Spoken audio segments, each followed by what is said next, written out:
And then when we get going, I mean, it's kind of cool.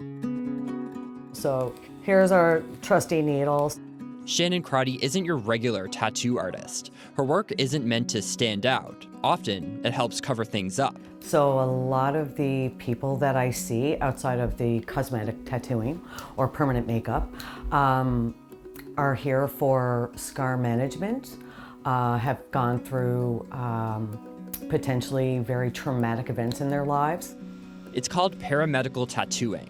Her clients include people who have scars from self-harm, breast cancer survivors who've had mastectomies. I'm using specialized inks that are cosmetic grade, different kinds of needles. I recreate an areola and a nipple, so I create that illusion of protrusion, I like to say. Recently, Crotty got to try her hand at gender-affirming care. Hey! Hey, Gemma! Good to see you. How are you? Good.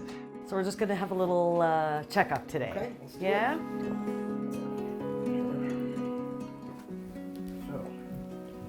Okay.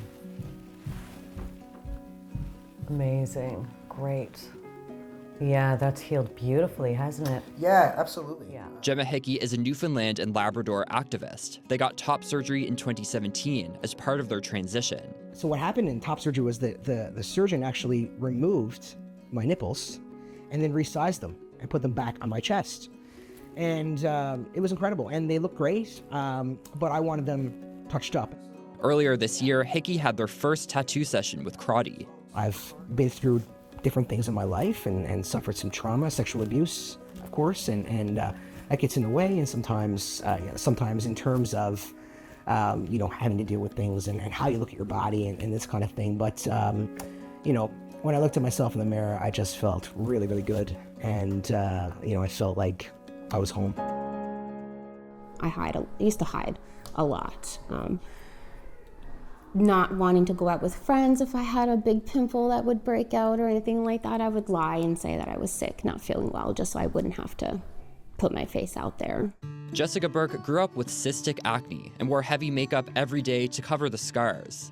But after a session with Crotty, she suddenly felt like she didn't have to hide. Having my day-to-day where I'm not wearing makeup, I feel confident and I can just go out into the world. And then when I do put my face on for the weekend or like nighttime, then I feel different, I feel nice, and I actually feel like I'm not putting on a mask every day, because that's kind of what it was, wearing makeup all day, every day, a mask.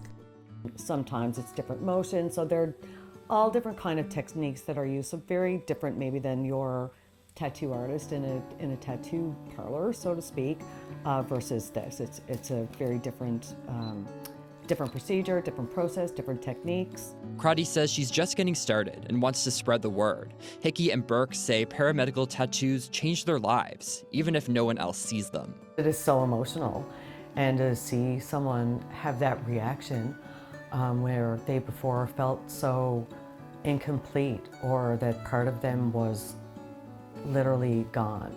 There are so many different things that I've treated, and they all bring me equal joy when it's that level of joy that I'm bringing to another person. Daryl Roberts, CBC News, St. John's.